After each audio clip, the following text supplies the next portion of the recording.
Boa noite, a graça e a paz do Senhor Jesus, amém? A mensagem de hoje tem como título A Raiva e a Misericórdia. É exatamente isso, a raiva e a misericórdia. Abra sua Bíblia no livro de Jonas, capítulo 4, a partir do versículo 1. Com isso, desgostou-se Jonas extremamente e ficou irado. E orou ao Senhor e disse: Ah, Senhor, não foi isso que eu disse antes ainda na minha terra? Por isso me adiantei fugindo para Tarsis, pois sabia que és Deus clemente e misericordioso, e tardio em irar-se, e grande em benignidade, e que te arrependes do mal. Versículo 3. Peço-te, pois, ó Senhor, tira minha vida, porque melhor me é morrer do que viver. Versículo 4. E disse o Senhor: é razoável essa tua ira? Então Jonas saiu da cidade e assentou-se ao oriente da mesma, e ali fez uma enramada e repousou debaixo dela à sombra, até ver o que acontecia à cidade. Versículo 6. Então fez o Senhor Deus nascer uma planta que subiu por cima de Jonas, para que fizesse sombra sobre a sua cabeça, a fim de o livrar do seu desconforto. Jonas, pois, se alegrou em extremo por causa da planta. Mas Deus, no dia seguinte, ao subir da alva, enviou um verme, o qual feriu a planta, e esta se secou. E nascendo o sol, Deus mandou um vento calmoso oriental. O sol bateu na cabeça de Jonas, de maneira que desfalecia, pelo que pediu para si a morte, dizendo: melhor me é morrer do que viver. Então perguntou Deus a Jonas: é razoável essa tua ira por causa da planta? Ele respondeu: é razoável a minha ira até a morte. Tornou o Senhor: tens compaixão da planta, que te não custou trabalho, a qual não fizeste crescer, e não hei de eu ter compaixão da grande cidade de Nínive, em que há mais de 120 mil pessoas, que não sabe discernir entre a mão direita e a mão esquerda, e também muitos animais? Vamos orar. Com sua cabeça, feche seus olhos. Querido Deus, amado Pai, em nome santo do teu Filho Jesus Cristo, nós somos gratos a Ti pela Tua presença, por estarmos na Assembleia dos Santos, Te louvando, Te adorando, exaltando o Teu nome, declarando que Tu és o único Deus, o qual nós nos apegamos com toda a nossa força, de todo o nosso coração e com todo o nosso entendimento. Em nome de Jesus, amém.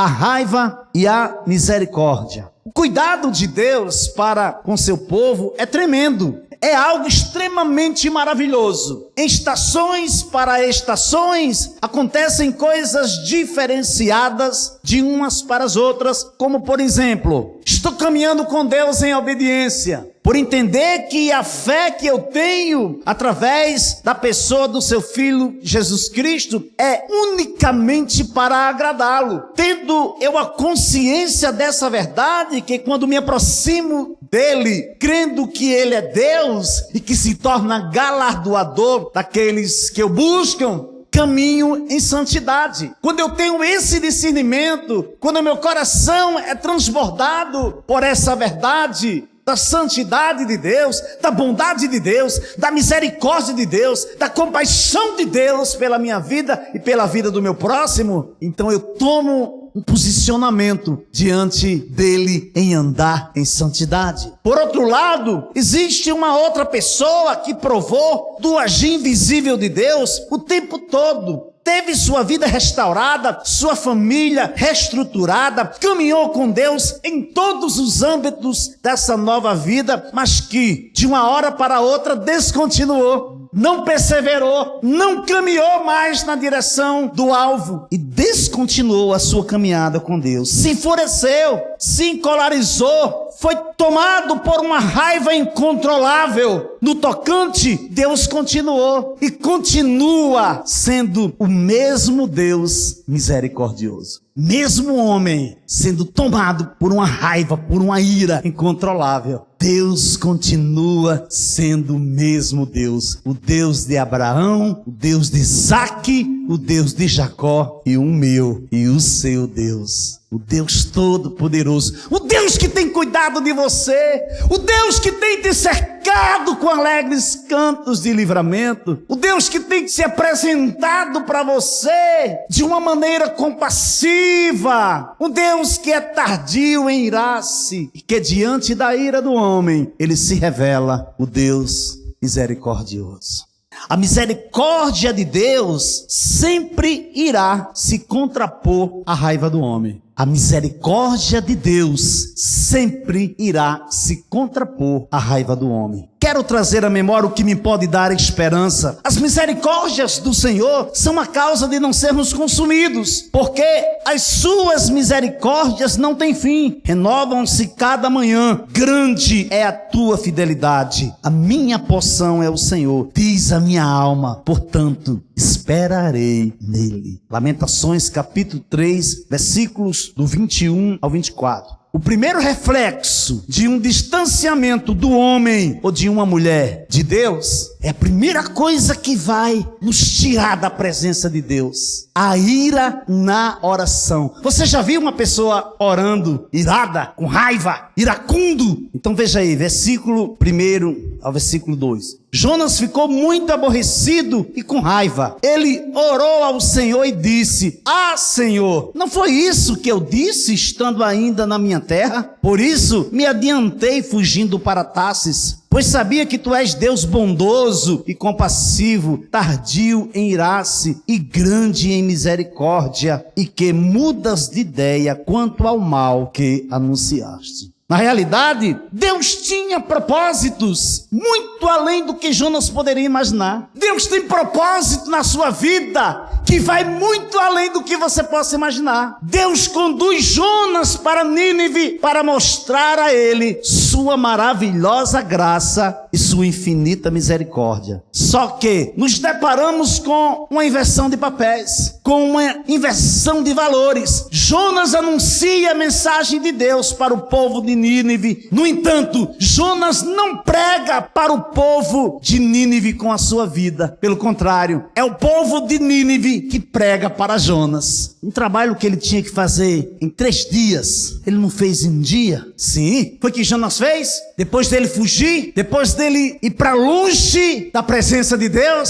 ele volta depois que foi disciplinado, ele volta arrependido, se arrepende e vai para Nínive, e ele disserta a mensagem de Deus, ele entrega a mensagem de Deus para aquele povo em um dia. Mas interessante, em você pregar uma coisa e você viver outra, são 2 coisas totalmente diferentes. Ele entrega a mensagem de Deus, que se Nínive não se arrependesse, ela seria subvertida, ela seria destruída. No entanto, Jonas não pregou para aquela cidade, para aquele povo. Mas por quê, pastor? Porque a pregação consiste em você mostrar através da sua vida. O sermão você disserta a palavra de Deus. Pregar não. Pregar você prega através do que você vive. Aquilo que você prega, mediante aquilo que você vive. Mas o sermão não. O sermão você disserta a palavra de Deus.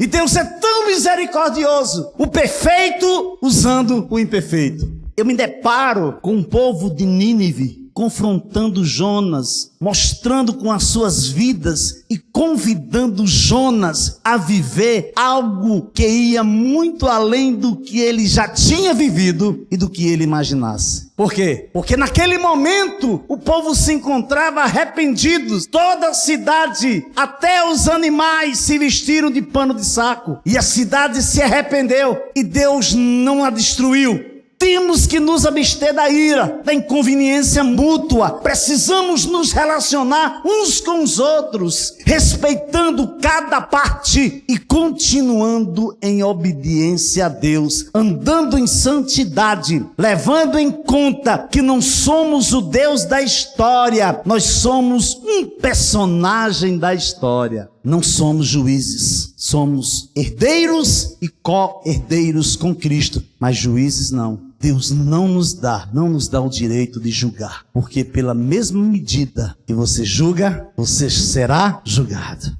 Claro que é compreensível e louvável que Jonas tinha se voltado para Deus e se tornado obediente, realizando a obra que Deus o mandou fazer. Porém, existem características em Jonas que precisamos pontuar para não cairmos na mesma esparrela, na mesma armadilha. Mas por quê, pastor? Porque Jonas era um profeta, amados. E você e eu, nós somos sacerdotes, sacerdotisas. Então nós precisamos pontuar algumas características de Jonas, ou na vida de Jonas, para não cairmos na mesma esparrela, na mesma armadilha. Primeiro, Jonas se revelou ser totalmente inexperiente nos caminhos de Deus. A partir do primeiro capítulo, começa a história da desobediência de Jonas. E quando aqueles homens jogam Jonas no mar, cheios de temor, mas jogam ele no mar para que o barco não fosse à deriva, Deus envia um peixe. Não se sabe que tipo de peixe era esse, mas que era um grande peixe. E ali ele foi guardado na barriga daquele peixe. E você vai enumerar as orações, a dissertação, o diálogo, a fala que Jonas fez, o coração de Jonas declarando para Deus. É coisa fantástica. Jonas conhecia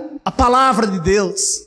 Jonas era um teólogo da atualidade na sua área de profeta. Porém, Jonas se revela ser totalmente inexperiente nos caminhos de Deus. Veja aí, abra na sua Bíblia, Jonas capítulo 1, versículo 1. A palavra do Senhor veio a Jonas, filho de Amitai, dizendo: levante-se, vá à grande cidade de Nínive e pregue contra ela, porque a sua maldade subiu até a minha presença. Jonas se levantou, mas para fugir da presença do Senhor, para Tarsis. Desceu a Jope e encontrou um navio que ia para Tarsis. Pagou a passagem e embarcou no navio para ir com eles para Tarsis, para longe da presença de Deus. Segundo, Jonas se revelou um estranho ao amor e à graça de Deus. Veja aí, versículo 8 do capítulo 1 de Jonas. Então lhes disseram: agora nos diga, quem é o culpado por este mal que nos aconteceu? Qual é a sua ocupação? De onde você vem? Qual a sua terra? E de que povo você é? Jonas respondeu: eu sou hebreu e temo o Senhor, o Deus do céu, que fez o mar e a terra. Amados, como alguém que prova do amor de Deus, se deleita da sua graça, pode fugir da sua presença e ainda abrir a boca e dizer que teme a Deus? É algo inconcebível, é uma incongruência, é algo que não bate. Como é que eu posso amar um Deus tão poderoso, um Deus que cuida, um Deus que provê, um Deus que soprou a sua própria vida do homem? E eu dizer que o temo, mas mesmo assim eu fujo de sua presença. Terceiro, Jonas se revelou um acusador, apontando seu dedo para o coração daquela cidade, esperando sua destruição. Enquanto que o plano de Deus era tocar o coração daquela cidade com seu amor e misericórdia, esperando salvação. Porquanto somente eu conheço os planos que determinei a vosso respeito, declara Yahvé. Planos de fazê-los prosperar e não de lhes causar dor e prejuízo. Planos para dar-vos esperança em um futuro melhor. Então me invocareis e chegareis a mim para orar. Eu vos darei toda a atenção. Vós me buscareis e me encontrareis, quando me buscardes de todo o coração. Eu me deixarei ser encontrado por vós, assevera o Senhor, e os conduzirei de volta do cativeiro, restaurando a vossa sorte. Então eu mesmo os reunirei de todas as partes da terra para onde eu os dispersei, e os repatriarei para o lugar de onde os deportei, afirma o Senhor. Jeremias capítulo 29, versículos do 11 ao 14. Agora, Senhor, peço que me tires a vida, porque para mim é melhor morrer do que viver. Está no versículo 3 de Jonas. Agora peço que me tires a vida. Senhor, tira a minha vida, porque não era isso que eu pensava, não era isso que eu esperava, não era isso que eu queria que acontecesse. Eu queria que tu tivesse destruído essa cidade. Você já viu algo parecido assim? Ou você já fez isso? Eu creio que não tenha ninguém aqui que tenha feito isso. De repente você vai orar, você está no trabalho, alguém faz uma raiva muito grande a você, pasme, até mesmo dentro de casa com o cônjuge, e você se ajoelha para orar, descendo lágrimas no rosto, e diz: Senhor, em nome de Jesus, eu quero que você mate ela, eu quero que você mate ele. Misericórdia. Aí outros dizem: ah, Senhor, se eu não fosse crente, ela ia ver. Com o coração cheio de raiva, e o Deus misericordioso olhando para ele, dizendo: minha filha, eu estou aqui, eu transbordei seu coração de amor. Eu, Senhor, somente eu sou o próprio amor. Jonas se encontra desalentado, desanimado, desiludido e revoltado. Mas mesmo Jonas se encontrando na contramão do propósito de Deus, veja qual a resposta de Deus para ele. Capítulo 4, versículo 4. E o Senhor disse: você acha que é razoável essa sua raiva? Eita, papai. Você acha que é razoável essa sua raiva? Quando Deus se revelou grande em misericórdia para Jonas, o coração dele se encheu de gratidão. Volta lá para capítulo 2 de Jonas, versículo 6. Desci até os fundamentos dos montes, desci até a terra, cujos ferrolhos se fecharam atrás de mim para sempre. Tu, porém, fizeste a minha vida subir da sepultura, ó Senhor, meu Deus. Mas quando Deus estendeu sua benignidade para os ninivitas, Jonas se enche de raiva, Jonas se enche de cólera e pede a morte para si. E o Senhor pergunta para ele: você acha que é razoável essa sua raiva? O segundo reflexo de um distanciamento do homem de Deus: me livrando do desconforto. Veja aí, versículos 5 e 6. Então Jonas saiu da cidade e sentou-se num lugar a leste da mesma. Ali construiu um abrigo. Sentou-se na sombra para ver o que aconteceria com a cidade. Então o Senhor Deus fez crescer uma planta por cima de Jonas, para que fizesse sombra sobre a sua cabeça, a fim de o livrar do seu desconforto. E Jonas ficou muito contente por causa da planta. Dá para descrever um Deus indescritível? Não dá, amados, não dá. O homem está pisando na bola, o homem está fazendo o que é mal, o homem está fugindo da presença de Deus, o homem está desobedecendo, está pecando, e a misericórdia de Deus está ali presente, e Deus esperando ele se voltar para ele. Deus nos espera, sempre Deus vai nos esperar o nosso retorno. O que é que nós fazemos? Nós nos distanciamos mais e mais. Jonas fica com raiva porque a cidade de Nínive não foi subvertida, não foi destruída. Se revolta e pede a morte para si. Existem momentos em nossa vida em que Deus age conosco como ele agiu com os ninivitas. Ele envia alguém que atua como um profeta, que vem com o propósito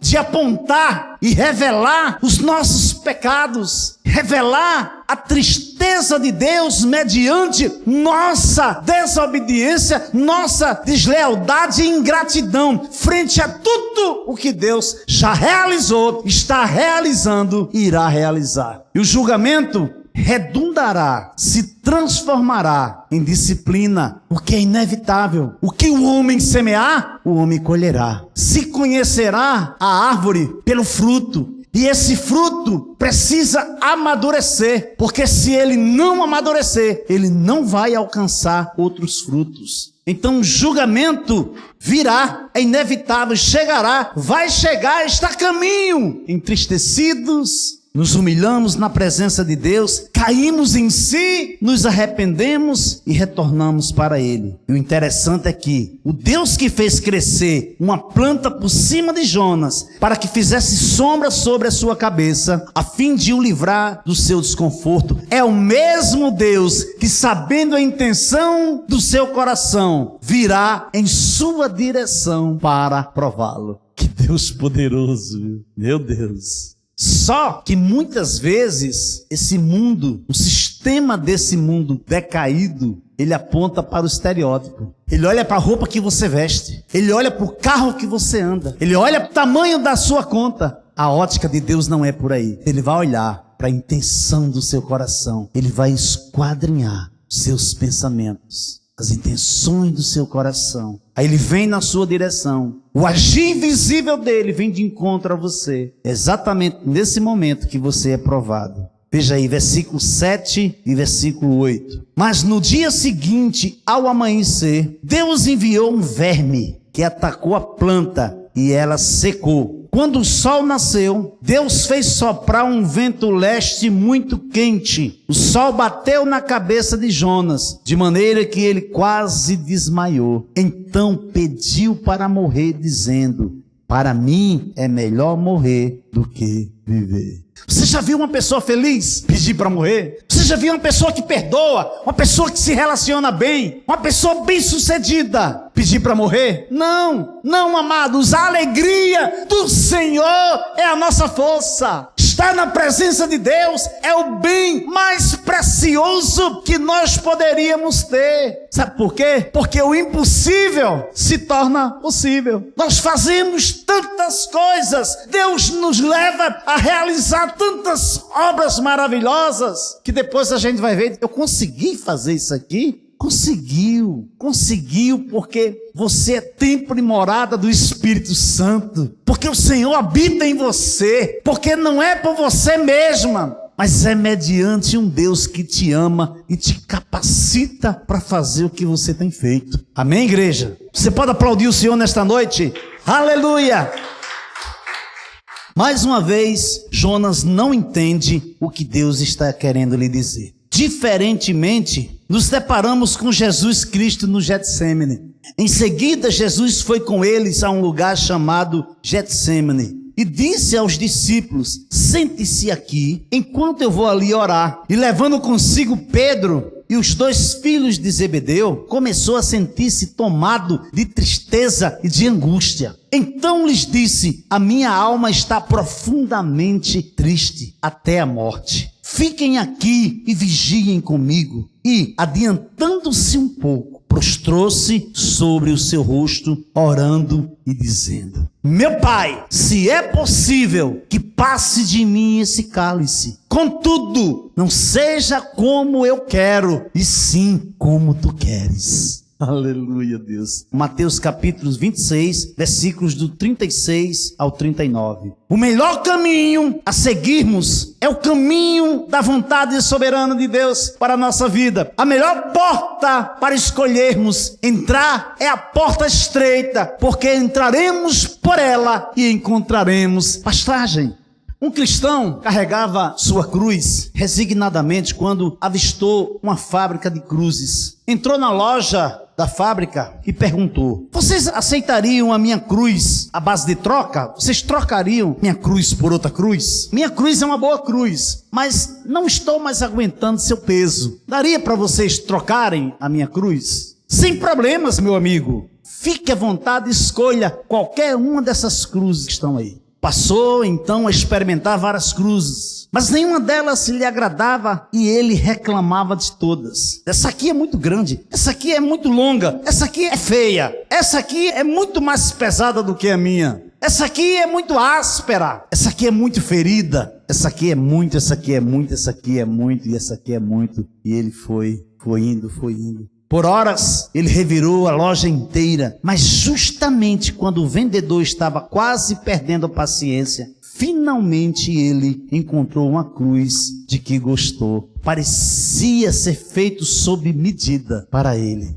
vou ficar com essa. Quanto lhe devo? Perguntou ele para o vendedor. Você não me deve nada, meu amigo. Nessa confusão toda, o Senhor acabou escolhendo a sua própria cruz. A cruz trocada. Mas, pastor, quem é a minha cruz? Eu já ouvi muito que minha cruz é meu filho, que minha cruz é minha esposa ou meu esposo, que minha cruz é meu trabalho. Não, amado, não. A minha cruz e a sua cruz é o nosso ego, é o nosso eu, é o egocentrismo. É quando na hora de diminuir você não diminui. É quando na hora de se humilhar você não se humilha, você se exalta. É quando na hora de você cuidar, na hora de você amar, você não dá o ombro. Você espanca, você coloca para bem longe de você. Essa é a sua cruz. Enquanto você não vencer a você mesmo, a sua cruz vai ser indiferente para você. Mas no dia que você descobrir a preciosidade de conhecer o real objetivo, o real propósito da nossa cruz, da minha cruz, da sua cruz,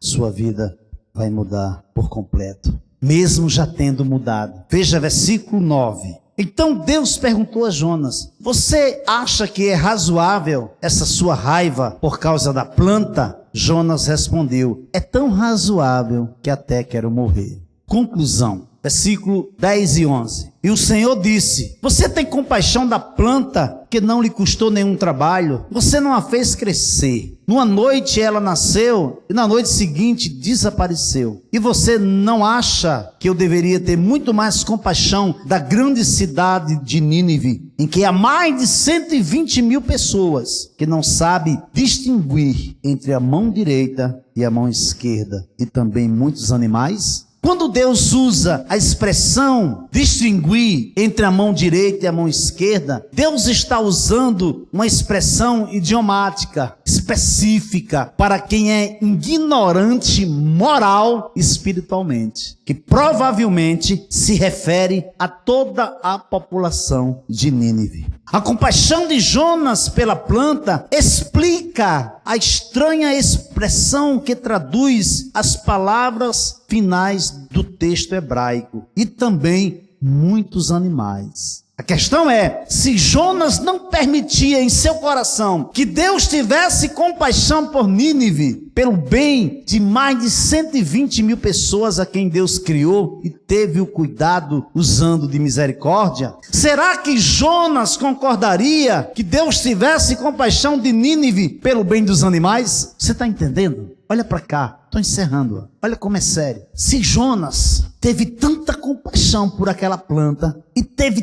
tanta raiva, tirou-se porque Deus não destruiu Nínive. 125 mil pessoas que se arrependeram, se vestiram de pano de saco, até os animais se vestiram de pano de saco, e Deus não destrói a cidade. Jonas sai da cidade e vai para fora da cidade, senta-se numa sombra e fica esperando o que Deus vai fazer com aquela cidade. Mas Deus é tremendo. Deus é especialista em pegar você, colocar você no colo, aquietar seu coração. Aí depois ele vai ter uma conversa formal com você. A pergunta é, se Jonas não permitia em seu coração que Deus tivesse compaixão por Nínive, pelo bem de mais de 120 mil pessoas a quem Deus criou e demonstrou compaixão, misericórdia, não destruindo-os, será que Jonas concordaria que Deus tivesse compaixão e misericórdia pelo bem dos animais? Você pode dizer assim, pastor, isso é loucura. Não é loucura, querido. Você não vê jornal? Saia na rua,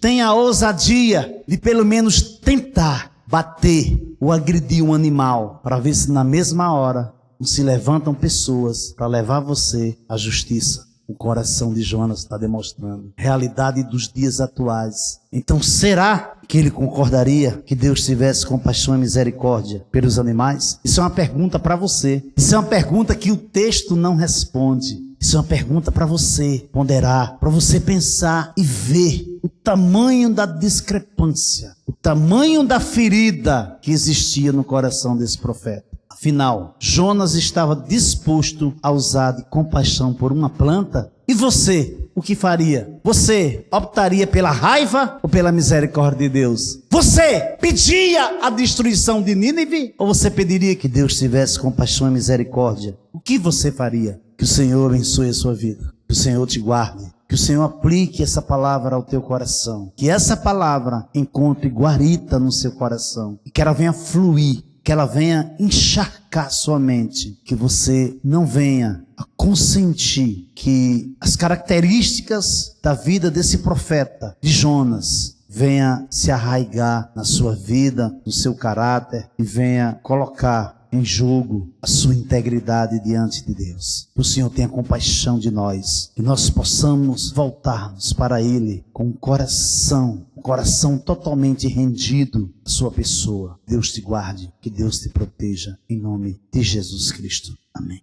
Pastora Bá.